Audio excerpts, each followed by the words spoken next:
Erza lost a battle in Fairy Tail? What? Oh, as a Fairy Tail fan, I cannot excuse. I'm kidding, ladies and gentlemen.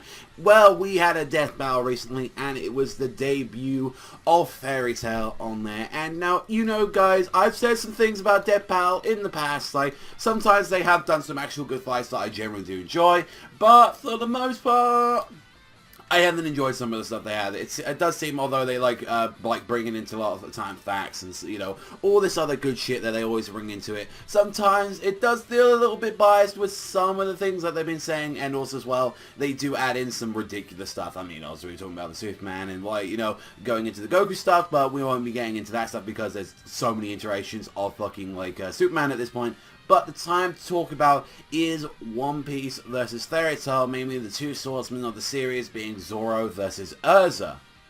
These two duked it out, and if you guys even remember in the last time when I did a video for a prediction of this fight, I even said that I think Zoro was going to win. He has way too many more strength feats over him than what Erza has at the moment in Fairy Tail, adding into the fact that he's also as well, the Haki I felt like was going to play a huge part into this thing, like going into the Armament Haki, Sensory Haki. I thought that was going to be a big advantage. And overall, I was enjoying most of the fight on there. I think there was some stuff that, like, from what we got to see, like, adding into the fact that the main reason why Erza lost in the end, and, like, even though they were having a kind of good fight for a while, and, yeah, they did actually put up some, like, you know, Erza's, like, you know, tended natures, where she's, like, actually, like, goes all out using, like, some of her traditional armors to try and finish things off. There was a few I noticed, like, one of the things that they said, like, Zoro had over, like, Erza was speed.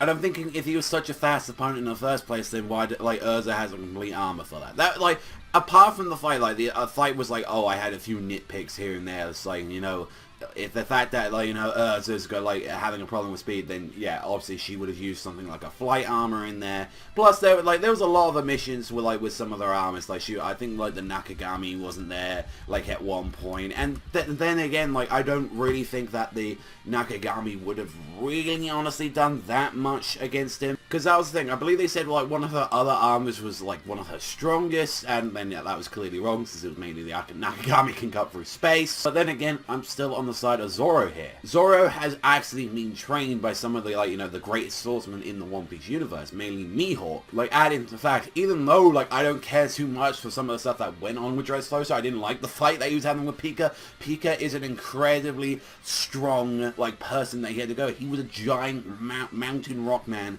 and the fact that he was able to cut him does show a huge amount of his strength. He pretty much, like, one-shot most of the time, like Haughty Jones, because that's how pathetic Haughty Jones was.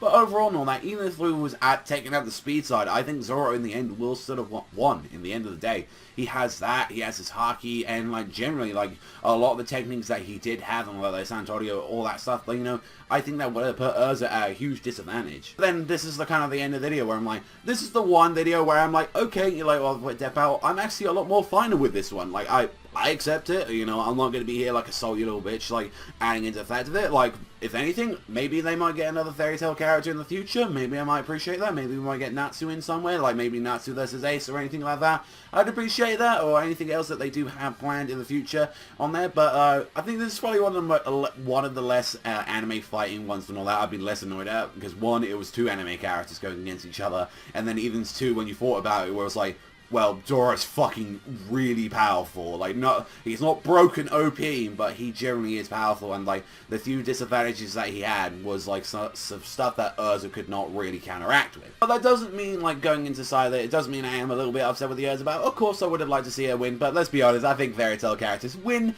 a bit too many times, and maybe it was nice to even have one L on their chest for this one. Overall, it doesn't matter what my opinion is at the end of the day, it matters what your opinion is at the end of the day, guys. And, like, what did you guys think about the death battle between Zoro and Erza? Did you really enjoy it? I'm very curious to see what you felt about the first ever fight, pretty much crossover between One Piece and Fairy Tail. Did you predict this fight? And honestly, who do you want to see fight next, either from Fairy Tail and One Piece, or who you want to fight from other series that you enjoy a lot? Still saying my favorite death battle is pretty much the Nightmare versus Guts one. That's still one of my favorite battles that they've done out of there. I'll see you guys though next time.